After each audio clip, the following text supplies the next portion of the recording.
नमस्कार साथियों।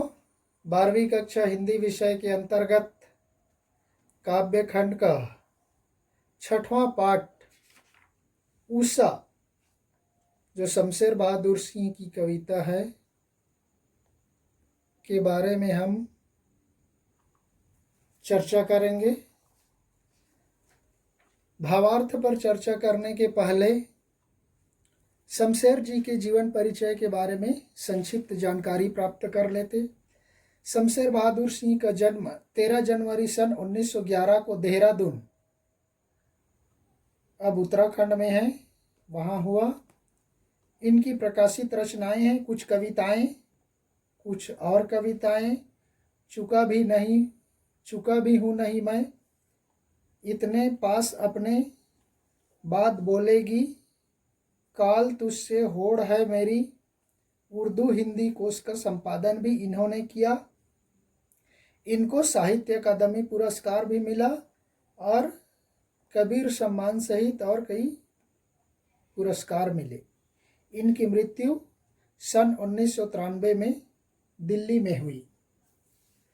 पाठ के सारांश के संदर्भ में प्रस्तुत कविता में कवि ने प्रकृति में होने वाला परिवर्तन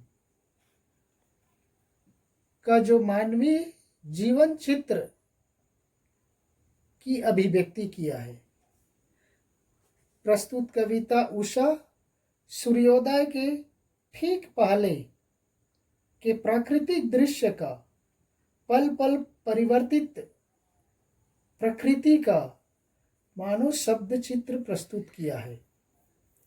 शमशेर बहादुर सिंह ऐसे कवि माने जाते हैं जिन्होंने प्रकृति की गति को शब्दों में बांधने का अद्भुत प्रयास किया है, और यह कविता भी इसी का उदाहरण प्रस्तुत करती है।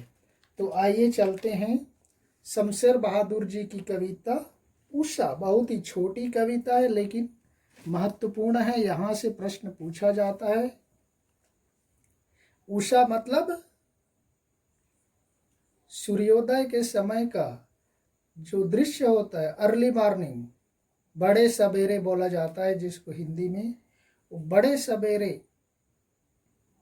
सूर्योदय के समय प्रकृति में पूर्व दिशा की ओर जो रंग दिखता है, उसी का वर्णन यहाँ पर कवि ने किया है उषा के माध्यम से। उषा मतलब प्रभात। तो आइए देखते हैं पंक्तियां। प्रात नभ था बहुत नीला शंख जैसे, भोर का नभ राख से लीपा हुआ चौका अभी गीला पड़ा है। बहुत काली सील जरा से लाल केसर से कि जैसे धुल गई हो। स्लेट पर या लाल खड़िया चाक मल दी हो किसी ने, नील जल में या किसी की गौर झिलमिल देह जैसे हिल रही हो। और जादू टूटता है इस उषा का, अब सूर्योदय हो रहा है। तो इस तरह से कवि प्रातःकालीन सूर्योदय का जो पूर्व दिशा में जो दृश्य दिखाई देने लगता है, उसी का वर्णन करते हुए कहते हैं कि प्रातः नभ था, वह पूर्व दिशा की ओर जो आसमान था सुबह के समय था, प्रातः काल के समय था। आकाश नीला शंख जैसे प्रतीत हो रहा था। ऊपर हम आसमान को देखते तो चारों तरफ नीला ही नीला दिखाई दे रहा था, वैसे वहां पर नीला शंख के जैसे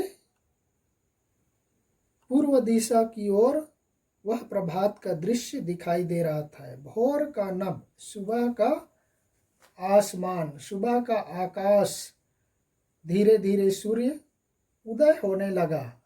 ऐसे लगने लगा मानो राख से लीपा हुआ चौका। ऐसा प्रतीत हो रहा था मानो किसी गांव के लोग अपने रसोइये को, अपने चूल्हे चौके को राख से लिपते हैं, तो जो दृश्य उपस्थित होता है वैसा ही दृश्य वहां पर पूर्व दिशा की ओर आसमान में दिखाई दे रहा था। राख से, राख उसको कहा जाता है जो गाय भैंस के गोबर से जो उपले बनाई जाती है और उसको जलाने पर जो बनता है वो राख होता है, यानी किसी भी चीज का जला हुआ अवशेष।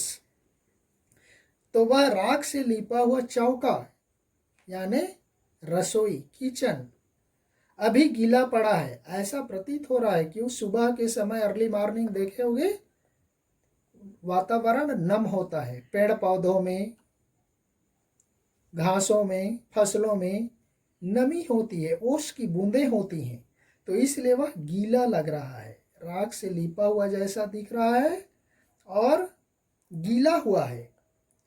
बहुत काली सील जरा से लाल केसर से धीरे धीरे और ज्यादा सूर्य की किरणें निकलने लगती हैं, सतरंगी किरणें। तो ऐसे लगने लगता है कि अब वह राख से लिपा हुआ चौके से बदल करके मानो किसी महिला ने काली सील पर, सील जिसमें हम ग्रामीण परिवेश में मसाला मिर्चा पीसा जाता है उसको कहा जाता है सील या सिलबट्टा, वो सील काली है और उस काली सील पर थोड़े से लाल केसर मानो उसने मिला दिया हो, लाल केसर से जैसे उस काली सील में लगा दिया हो, जैसे धुल गई हो लाल केसर से, मानो उस काली सील को धो दिया गया हो, तो उसमें पूरी तरह से वह काला नहीं बल्कि लाल केसर के जैसे धवल सुंदर उज्जवल दिखाई दे रहा है। स्लेट पर या लाल खड़िया चाक मल दी हो किसी ने। अब वहां रसोई से निकलकर, सिलबट्टे से निकल कर के आ जाते स्कूल की ओर, मानो वह स्लेट जिस पर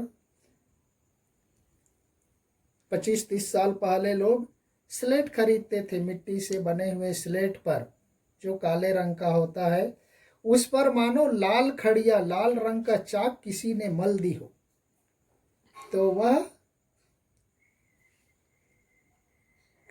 काली स्लेट लाल खड़िया मल देने से जैसा सुंदर दिखाई देता है, वैसे ही सुंदरता उस पूर्व दिशा की ओर प्रभात के समय सूर्य की किरणों से दिखाई दे रहा है। ये नील जल में या किसी की गौर झिलमिल देह, अब वह सूर्य की किरणें समुद्र की ओर देखने से, अक्सर हम समुद्र के किनारे जाते हैं सूर्योदय और सूर्यास्त का दृश्य देखने के लिए, क्योंकि वहां पर उसका वास्तविक रूप दिखाई देता है। तो जहां पर सूर्य उदय होता है उस समुद्र के क्षितिज तक उस नीले जल में सूर्य की किरणें धीरे धीरे पड़ने लगती हैं, तो पानी का जो सतह है, वो पृष्ठ भाग है, वह हिलते डुलते रहता है, छोटी छोटी वेव्स आती जाती रहती हैं, तो उसमें सूर्य की किरणें पड़ने से वह झिलमिलाने लगता है, चमकने लगता है, आंखों को चौंधियाने लगता है। तो वैसे मानो किसी व्यक्ति के या किसी महिला के झिलमिलाते हुए देह की तरह उस पानी पर सूर्य की किरणें पड़ने लगती हैं, जैसे हिल रही हो वह किसी महिला का शरीर उस नीले जल में चमक रहा हो, झिलमिला रहा हो और जो हिल रहा हो, ऐसा वहां पर का दृश्य दिखाई देता है। और धीरे धीरे वह सूर्य बिल्कुल सतह से, क्षितिज से ऊपर उड़ जाता है, तो उसकी जो लालिमा होती है, जो उसका सौंदर्य होता है, वह धीरे धीरे समाप्त होने लगता है, खत्म होने लगता है। वह लालिमा का जो असर है, उसका प्रभाव है, उसका जादू यानी उसकी मोहकता धीरे धीरे टूटने लगता है, उखड़ने लगता है, और सूर्य की रोशनी है सारे संसार में फैलने लगता है। तो इस उषा का अब सूर्योदय हो रहा है। इस प्रातःकालीन समय का सूर्य धीरे धीरे उदित हो रहा है और वह अपना प्रकाश सारे संसार में फैला देता है। प्रकृति का वह जो सुंदर दृश्य होता है, नयनाभिराम दृश्य, वह समाप्त हो जाता है। तो इस तरह से यहाँ पर नीला शंख जैसे में उपमा अलंकार है। राख से लिपा हुआ चौके में भी उपमा अलंकार है। बहुत काली सील पर जरा से लाल केसर उत्प्रेक्षा अलंकार। नील जल में या किसी की गौर झिलमिल देह में उत्प्रेक्षा अलंकार। और अनुप्रास अलंकार तो है ही बीच बीच में। तो इस तरह से